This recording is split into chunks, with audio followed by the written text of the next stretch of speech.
Hello, welcome back to Rise and Thrive with Sam. If you clicked on this video today, you're probably wondering, am I making one of these mistakes? So let's dive in and find out. If you're working out consistently, you're crushing it in the gym, you're watching what you eat, and you're still not seeing the results that you want with your body and your energy feels like it's in the toilet, I have news for you, and it's not because you're not working hard enough. In fact, working harder is probably going to work against you and actually keep you stuck. And the 5 mistakes I'm about to share with you in this video are probably what is undermining all your hard work. So let's get into it. I want to share with you my client Michelle's story. This is Michelle. And Michelle came to me after gaining 15 to 20 pounds after getting promoted at work into an executive role.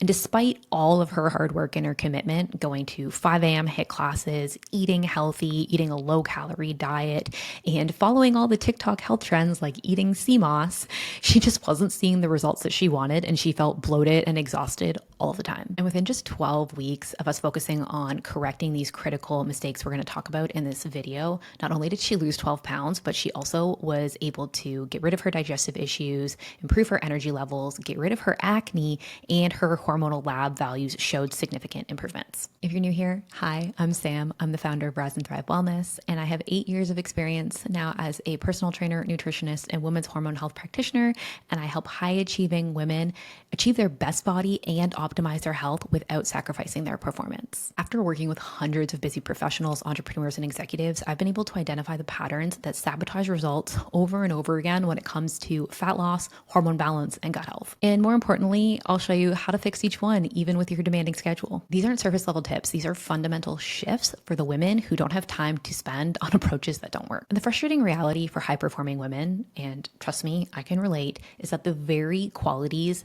that make you successful in your career, so like your drive, your ambition, your discipline, your ability to push through discomfort, can actually work against you when it comes to your health and fitness journey, especially when we have grown up in the era that has conditioned us that we need to eat less and move more to get successful results. If you're like me, you grew up in the era of mantras like no pain, no gain, I'll sleep when I'm dead, no days off. This approach actually creates a physiological environment that is hostile to fat loss and optimal health, especially for women who are already busy living high stress lives, whether that's from work or for other commitments in your life. And this is because our body does not know how to differentiate between different types of stress, whether it's from your demanding job, intense workouts, restrictive dieting, being chased by a bear, it all triggers the same hormonal cascade. So for women who are already operating at a high capacity and a high stress output, these additional stressors can just tip the scales into a state where your body is holding on to fat as a protective mechanism. Your gut health can deteriorate, leading to inflammation and bloating. Your hormones can become imbalanced, affecting everything from your energy to your mood. And usually for most people, the result when this starts happening is they work harder, seeing fewer and fewer results. But the good news is that with understanding and correcting these 5 mistakes, it is very possible for you to look and feel your best every day while balancing a demanding career and other things going on in your life and on your plate. Mistake number 1 is under consuming calories and under consuming protein. So for people who are cognizant of this, it often looks like limiting yourself to like 1,200 to 1,400 calories a day to create a deficit for fat loss, right? Like obviously you constantly hear you need to be in a deficit for fat loss. So you put yourself on a super restrictive calorie diet to be able to get that result. For others, this might look like skipping meals and unintentionally eating really low calories, but the stress of their lifestyle and being really busy and on the go, hopping from meeting to meeting, project work, task work, right? Being very mentally distracted by like what's going on at work or in their life day to day is what's causing them to undereat, right? So it might not be like intentional. They might not be intentionally trying to eat very low calories. It's just happening due to the nature of their lifestyle. And then also grabbing quick, convenient foods that lack nutritional value, right? Eating things that are like quick and on the go because you don't have time, right, to eat a full meal. Having a protein intake far below what your body needs for recovery. So often I see people eating like 100 grams of protein or less per day, especially because they're already eating low calories. Naturally, that translates into low macronutrient consumption, right? But when we're eating out of convenience, naturally for most people, that tends to have carbs be the most bulk of our diet, and then protein and fat are relatively low. And then taking handfuls of supplements to fill in the gaps. So whether, that's a food-based supplement like a protein bar or a protein shake and not getting protein from real whole food sources, and or taking supplements to try to, fix underlying symptoms or problems that are going on, like energy. Obviously caffeine isn't a supplement, but relying on caffeine for energy, or this could be like taking a multivitamin or a probiotic or something like that to try to deal with other underlying issues going on, like bloating, as an example.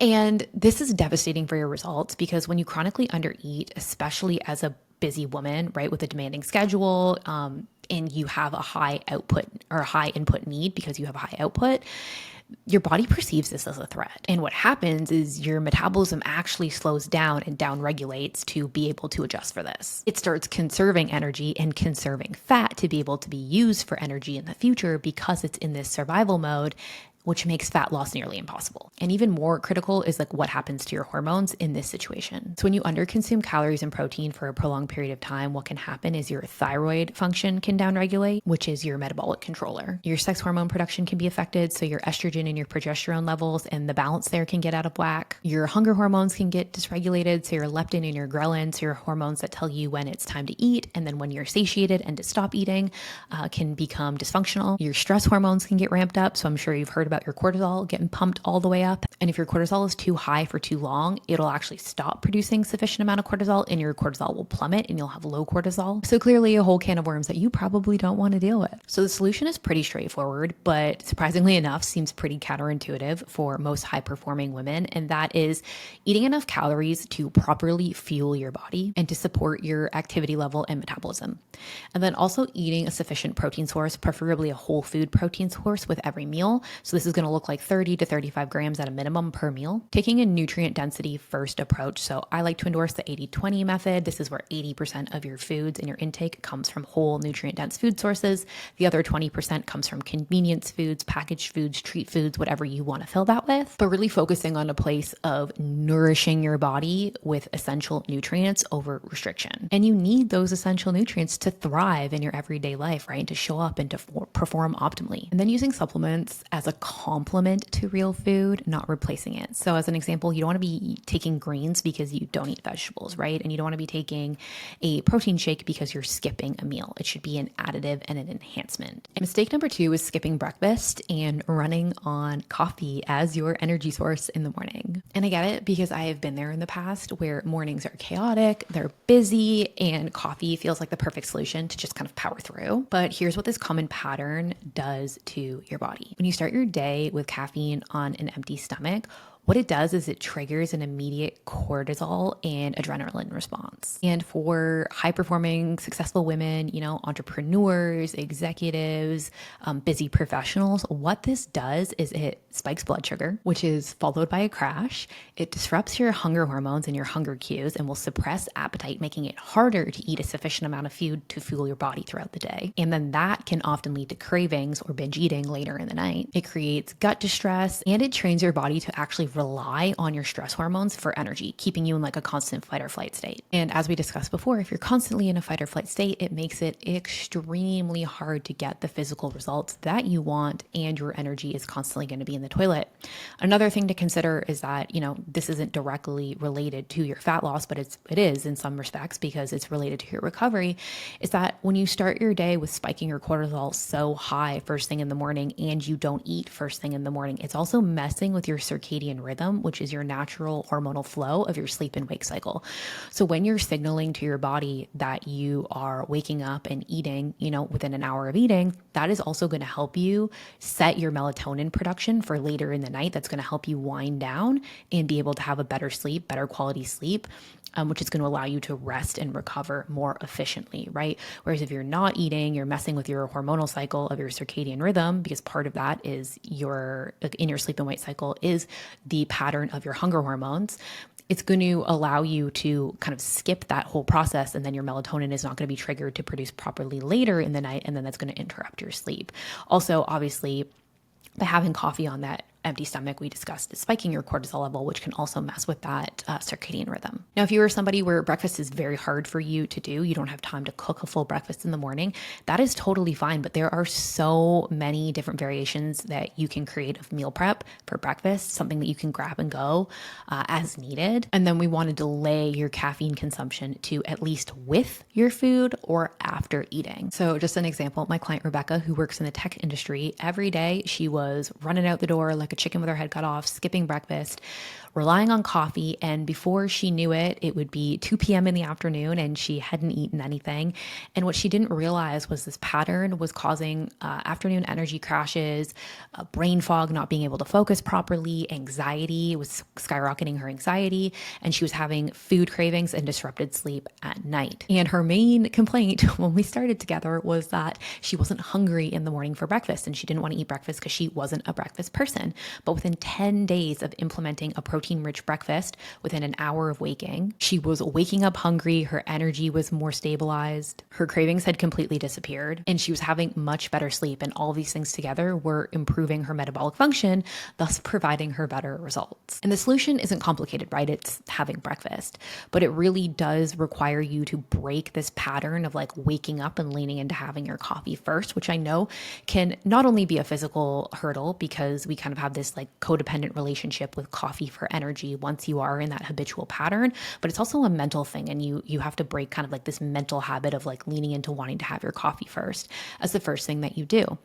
But we want to make sure that we are having our coffee either with or after food, preferably after. But for some people, you know, it's a baby step approach. So you want to have your coffee with your breakfast or after. Ideally, that breakfast will have at least 25 to 35 grams of protein in it. And for those of you who are, you know, sitting there being like, I don't have time to make breakfast in the morning, I hear you. I know that it can take time, but there are so many delicious and healthy and protein rich breakfasts that you can meal prep overnight. Like there's overnight oats that you can make. There is overnight chia seed pudding. There's smoothies. You can pre-make egg bites or egg casserole, like egg baked casserole. You can pre-make breakfast sandwiches and freeze them. Like there's so many different options out there. Tons of options on social media and Pinterest. You know, the options are endless. So there really isn't an excuse. It just comes down to how committed are you to making change to support your health. Mistake number 3 is sacrificing sleep for productivity.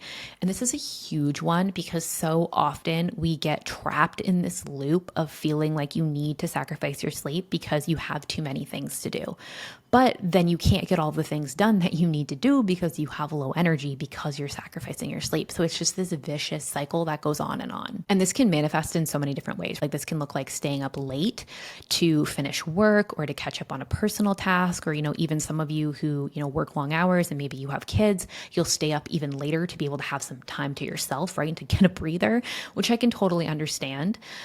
Or also this can manifest in ways of getting up early, right? Like setting that alarm early to squeeze in a workout before your workday, which obviously the benefit of getting a workout is great, but we also don't want to be sacrificing sleep in the name of that because then you're not going to be able to recover properly. This can also look like we talked about before, using stimulants to be able to push through the fatigue, which then disrupts your sleep and the sleep quality. And I see so many people wearing sleep deprivation almost like a badge of honor. It's like, you know, oh, I'm only sleeping this much because I don't have time for all of this. And it's just like, when did not taking care of yourself become a positive thing? And paired with this isn't necessarily only sleep related. Obviously, we're talking about sleep deprivation and not being able to get proper recovery. But because as women, we're so inclined to pile so much on our plate and to try to do it all, we forget to ask for help sometimes.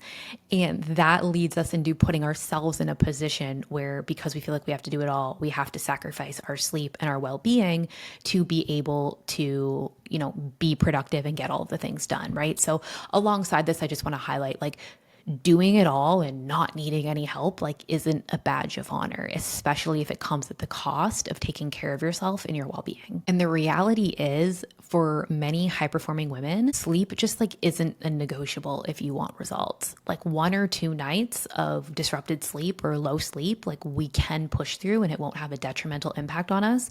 But if you are chronically getting less than 7 hours of sleep per night, it is going to catch up with you and it is going to manifest itself in stalled progress. That's because sleep is so important for so many bodily processes. So when we are asleep, our body is regulating our hunger hormones, so our leptin and our ghrelin.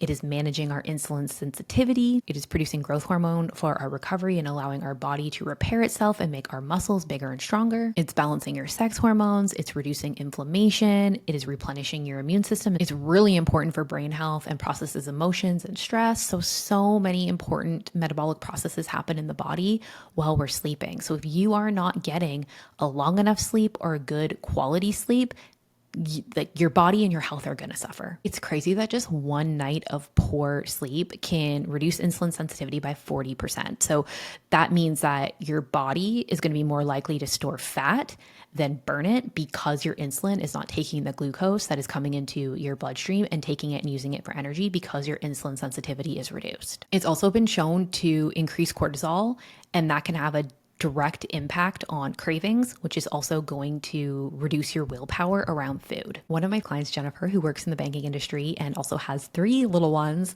chronically was sleeping 5 to 6 hours per night. She was just used to this between, having young children and being up with them in the night and the high stress of her job, that this just became her new normal. But despite following all of the nutrition protocols that we laid out for her and her training protocols, she was really struggling to see stubborn abdominal fat go down, and she was constantly having energy crashes. So we shifted our focus really into supporting her sleep hygiene and getting her to sleep more per night. And just from increasing her sleep time average from around 5 to 6 hours per night to 7 hours per night, in a month, we were able to decrease 3 inches from her midsection. And that was without any other changes. So as you can see here, prioritizing sleep and recovery is essential when you have fat loss and health goals. And maybe you are not trying to lose fat. Maybe you're trying to build muscle and build strength. And in that case, sleep is just as important, if not more important, because when we sleep is when that process of rebuilding muscle tissue happens. So when we're talking about solutions, right, how do we fix this problem? Some suggestions are setting a consistent sleep and wake cycle. So making sure that you're going to sleep and waking up roughly the same times every day. I know sometimes that's not realistic depending on what's going on or the weekend, but you want to do that keyword as much as possible, right? It's about progress over perfection. It doesn't need to be perfect. You just need to be putting in the effort to make it as consistent as possible. You want to create a wind down bedtime routine. What you do for the 30 to 60 minutes before you go to bed will really dictate the quality of your sleep. So we want to get off the electronics, right? Reduce the blue light exposure. If you are around blue light, you have to check your phone, you have to check your computer for something quickly. You want to either be using blue light blockers or using filters. You can set filters for your phone and your computer after a certain time. We want to reduce the TV time before bed, right? So swap that out for another habit. Maybe that's reading instead with a physical book, or, I know with Kindle or iPhone or iPad, you can have like specific filters that can reduce the blue light exposure. Maybe that's doing a meditation. Maybe that's spending time with your kids or your pet, but replacing that kind of dopamine releasing habit of watching TV with something that is going to be more nervous system regulating and more calming, and setting a bedtime alarm. I know this can seem kind of counterintuitive, but a lot of us stay up later than we intend to because we get busy doing something or we get distracted and we don't realize how late it gets, right? So most of us set an alarm to wake up in the morning, and that totally makes sense. But if you start setting a bedtime alarm at a time that you need to start winding down and you need to, start relaxing, and then a time where you need to be in bed, by getting yourself ready for bed and into bed at the same time every day at a reasonable time that's going to support your sleep schedule, you will naturally start waking up on time in the morning because your body's clock and your circadian rhythm will be in sync and be supportive, right? So if you know that you're going to be going to bed early every night to support getting ideal sleep, naturally you're going to wake up early in the morning and you're going to be more energized because you are supporting your body's sleep needs. Make sure that you are not drinking a ton of water before bed. So many people, we skip drinking water all day. Then we're like, oh my God, I need to drink water. I'm dehydrated. I didn't drink enough water today. And then you'll like literally chug a thing like this.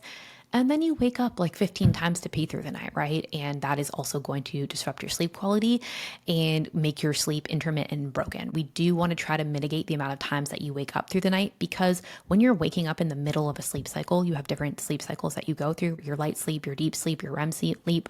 When those are interrupted, that can actually like negatively impact how your body is restoring itself and your recovery. And I know lastly, like it can be overwhelming sometimes to feel like cutting back on your productivity hours to give yourself more sleep time can be stressful, right? Because you're like, I have so much to do. I already feel like I'm pressed for time. Like, how am I supposed to take time away from what I'm doing to be able to sleep more? But I often ask my clients, would you rather have 16 mediocre, foggy waking hours where you feel like you're kind of running on fumes and you're going through the motions? Or would you rather have 15 high performance, focused, high energy, quality hours through the day and you're losing one of those hours to sleep, but the performance in the hours that you are awake is that much better and you can get that much more done? Quality is always going to beat out quantity when it comes to your productive time in the day. So mistake number 4 is lacking foundational routines. And this is piggybacking off of the last mistake, because a common theme in the last mistake was being overwhelmed and stressed because we don't feel like we have enough time to be productive. And then that leads to compromised sleep, right? Whether that's quality or quantity.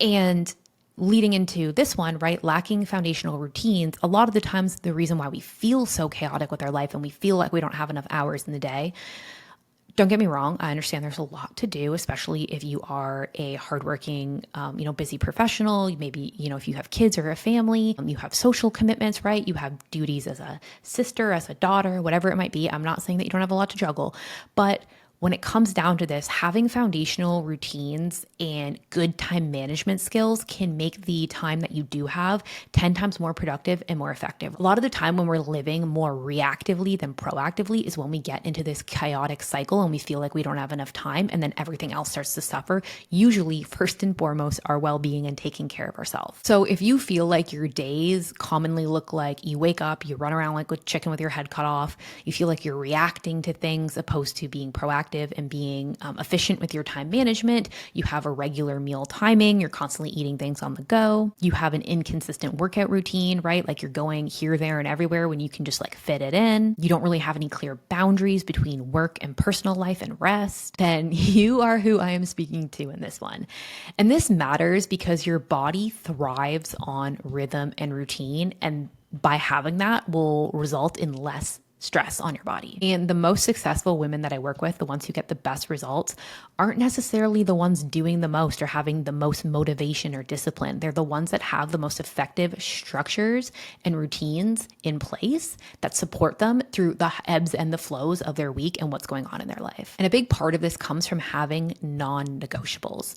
So a non-negotiable are things that you prioritize in your life for yourself to fill up your cup first. So regardless of what's going on at work, what's going on in your personal life, like, your family, friends, significant other, there are things that every week you do for yourself because you need that to take care of yourself and to recharge yourself so that you can then better pour into everything else in your life. So this might look like having consistent sleep and wake times. This might look like having regular meal timing, right? Making sure that you're eating your breakfast, your lunch, and your dinner within a reasonable window every day.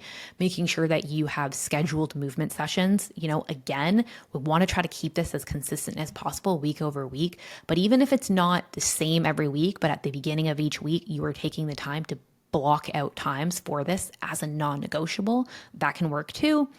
And having, and I say this with a caveat because I think these days a morning and an evening routine has become this like crazy wild thing where, people are spending like 4 hours in the morning and night doing all these self-care practices, which is not realistic. But having, even if it's brief, morning and evening rituals that are going to set you up for success, put you in the right headspace and support your general health, right? So in the morning, that might look like waking up, having your breakfast, doing a 5-minute meditation, packing your bag for work, and then going on your way, right? You fueled your body with a good breakfast, nutrient dense, high protein breakfast. You did something for your mental health with a meditation to put you in the right headspace for the day. Maybe it's a visualization meditation to visualize how you're going to crush that day.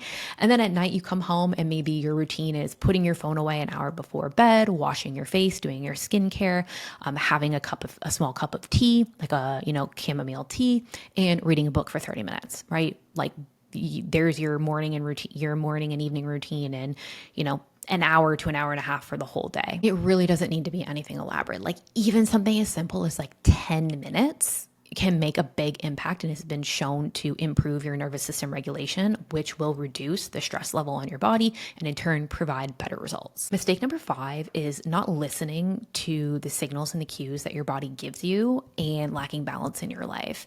And this might be one of the most significant mistakes that I see. And this is when people are constantly pushing through discomfort to live in a perpetual, like, masculine energy, go, go, go hustle mode. And unfortunately, if you're a millennial like me, you grew up being conditioned that this was the natural way to approach things, right? The boss babe era.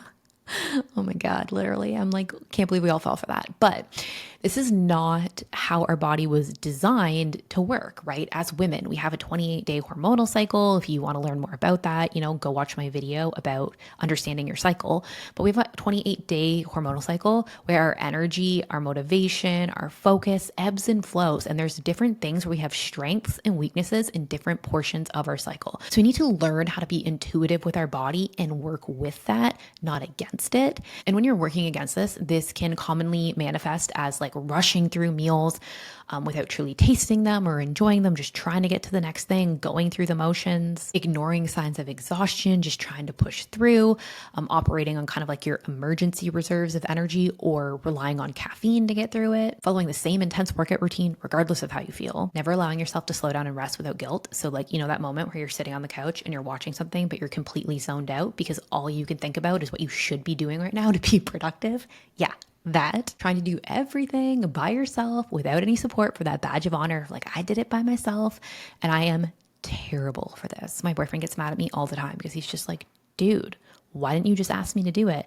And I'm like, well, I didn't want to bug you. And I don't know, like I can do it. So it's like, no, like you shouldn't have to do everything by yourself.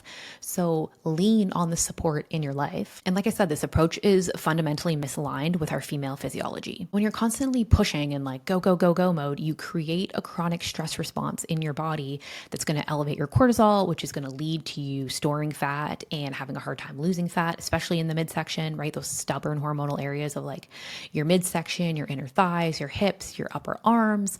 You are going to disrupt your gut function and nutrient absorption. You're going to have lower energy. You're going to have a downregulated metabolism. It's going to interfere with your female hormone production. You are going to deplete your nervous system over time and feel, like you have more brain fog. It's harder to focus, like all of these negative symptoms that we've already been talking about, right? And we do not want that. So an analogy I love to use with my clients is the slingshot method. And with a slingshot, right, you must pull back to be able to launch further. And without the pullback portion of a slingshot, it's not going to go anywhere. There's no power in the launch. But when you take the time to pull back and rest, pull back as needed, when your body is in that ebb and that flow and it's on the come up, right, you can launch yourself much further and be way more productive and get way more because you've reserved your energy and you have listened to the cues and the signals that your body's giving you. So the solution for this is embracing your natural feminine rhythm of hustle and flow, right? The flow part being the key part there, and making sure that you are listening to your body. This all starts with building a strong intuitive connection with your body. So many of us just go through every day, going through the motions, like one thing leads into another, and we don't actually stop to check in with ourselves and track our energy and honor its natural fluctuations, and then use that to dictate what we can give and what we need to take, right? Aligning our workout intensity with our cycle, as we discussed in one of my previous videos, making sure that you are scheduling in that self-care and that downtime, right? Without guilt, so that you can give and take within balance, and using a minimum effective dosage approach, right? Especially when it comes to high stress periods, because if you're over leveraging yourself, that is only going to lead to burnout. And lastly, building a solid support system, having people to lean on and help you when needed. It's a give and take in life, and you can't do everything by yourself, even if you want to be able to. The most successful people that I work with and people that I see both in life, their fitness and health goals, and their career understand that it's a rhythm, it's a process, and that we constantly need to be balancing intensity and recovery so that we can make it sustainable for the long term. And lastly, we got a little bonus mistake here. So, I mean, this I think did deserve a full point, but I didn't want to be here all day, so I'll keep this one short. This is lacking data and never getting any proper assessments or lab work done. And if you feel like you're spinning your wheels and you feel like you're trying everything and nothing is working, the best thing that you can do is test, don't guess. Get some concrete data about what's going on with your body. And, obviously, like I said, testing is a big portion of this, but also collecting data from a standpoint of what you've already been doing. So like if you're not tracking your food, track your food, figure out what your baseline amount of calories are, how much protein you're eating, how much healthy fat you're eating, how many carbs you're eating, how much fiber you're eating, how many hours you're sleeping, how many hours you're putting a week into self-care. Like all of these things matter. And once you have the data in front of you, you can start to assess and see like, okay, where are the holes? What are the gaps that I have to fill in? Because the truth is you can't effectively manage what you're not measuring at all, right? When so many women rely on the scale to be their key indicator of progress and of their health, when the scale tells you like almost nothing about health and they don't track any other biofeedback to see what's going on or what's progressing. And they also never check any key biomarkers of their underlying health condition, right? Like what's going on under the hood. So like their thyroid hormones, their sex hormones, inflammatory markers, your insulin, and all of these things will give a much deeper picture as to what's going on. And if there is anything that needs to be addressed directly to make sure that you can optimize not only your results, but also how you're feeling and your health. And if you're somebody who's experiencing gut health issues, we can dive into something like a GI map, right? That is something that's going to give you a lot more details on what's going on in your gut, aside from just like throwing random supplements at it and like hoping that that's the fix. And a lot of women are making decisions based on feelings rather than data, which again, like I said, with the supplement thing, it's kind of just like throwing spaghetti at the wall and hoping it sticks, opposed to figuring out the root cause of the problem and addressing that head on. And that's not necessarily your fault, right? You've been brainwashed in this conventional medicine system that we live in to be reactive. Usually, we wait until something is wrong with us and then we start asking questions. And even then it's really, really hard to get the answers that we need sometimes because you're just dismissed by your doctor, right? And that's why it takes a lot of the times for people to come and work with a health practitioner like me to start digging into the problems. And, the best possible thing to do is to become proactive with the situation and start doing regular checkups on yourself and getting full routine blood work. And, if you want to do functional labs like a Dutch test or a GI map, to dig into that and see what's going on in your body, because you really don't know what's going on under the hood and you don't really want to wait until there is a problem to have to try to tackle something, right? We want to stay proactive with our health for the longevity of our life so that we can look and feel optimal for the long. So to recap here, our 5 mistakes that we want to avoid are under consuming calories and protein, skipping breakfast and relying on caffeine for energy, sacrificing sleep for productivity, lacking foundational routines in our life, and not being intuitive, listening to the signals and the cues our body is giving us, and lacking balance in our life. And the bonus being lacking having key metrics and data to make educated decisions on how to handle our health and approach getting the best results. And although these 5 mistakes are incredibly common with high performers, they are completely solvable with the right approach. And if you are looking for a custom strategy to tackling all of these issues and getting you the results that you deserve, then go click the link in the description, book a free strategy call, and we can chat about how we can help. And remember, you don't have to choose between your success, your well-being, and achieving your best body. Thanks for watching and see you guys next time.